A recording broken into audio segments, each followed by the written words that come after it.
Hola, yo soy Lourdes Villagómez Yo soy Coque Riobó. y somos animadores independientes. Nuestra especialidad es la animación stop motion.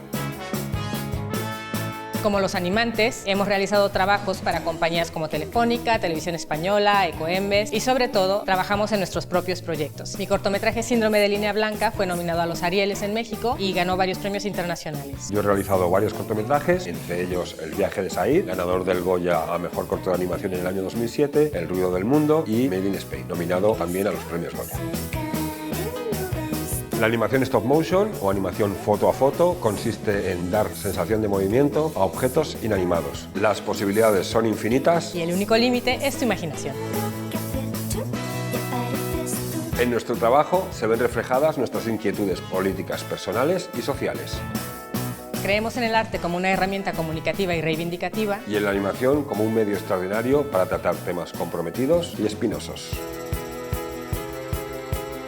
En este curso de doméstica les enseñaremos a hacer animación stop motion con una variedad de técnicas. Vamos a empezar haciendo una historia muy personal de lo que ha sido el stop motion hasta la fecha. Después veremos los conceptos básicos de la animación. Más tarde os vamos a explicar qué tipo de herramientas y materiales utilizamos en esta técnica. También os vamos a enseñar el manejo del software específico creado para este tipo de animación. Hablaremos también de cómo nacen los proyectos y cómo llevarlos desde una idea hasta un storyboard. Os hablaremos más tarde de cómo crear vuestros personajes, cómo crear vuestros decorados. Y cómo animar con diferentes técnicas. Empezaremos por animación con objetos. Seguidamente, animación con recortables. Después animaremos sobre una mesa de luz, con materiales como arena y plastilina. Por último, os vamos a dar unos buenos consejos para saber cómo distribuir y financiar vuestros cortometrajes.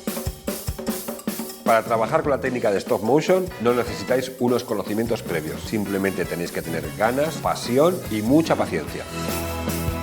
En cuanto a los materiales, utilizaremos cosas muy comunes, objetos que pueden encontrar fácilmente en una papelería, en la ferretería o en casa. Y por último, tenéis que conseguir una cámara, un trípode, un foco, una mesa de luz, que os enseñaremos cómo construirla, un ordenador, algún tipo de juguete, chicles, arena, plastilina. Pero si no tienes este equipo, no te preocupes, porque podrás solucionarlo incluso con un móvil. Este curso está dirigido a ilustradores, artistas o creativos en general que quieran darle movimiento a sus ideas. También está dirigido a familias o a personas de cualquier edad que quieran contar sus propias historias y hacer sus propias películas sin necesidad de grandes presupuestos o equipo. Animaros a animar.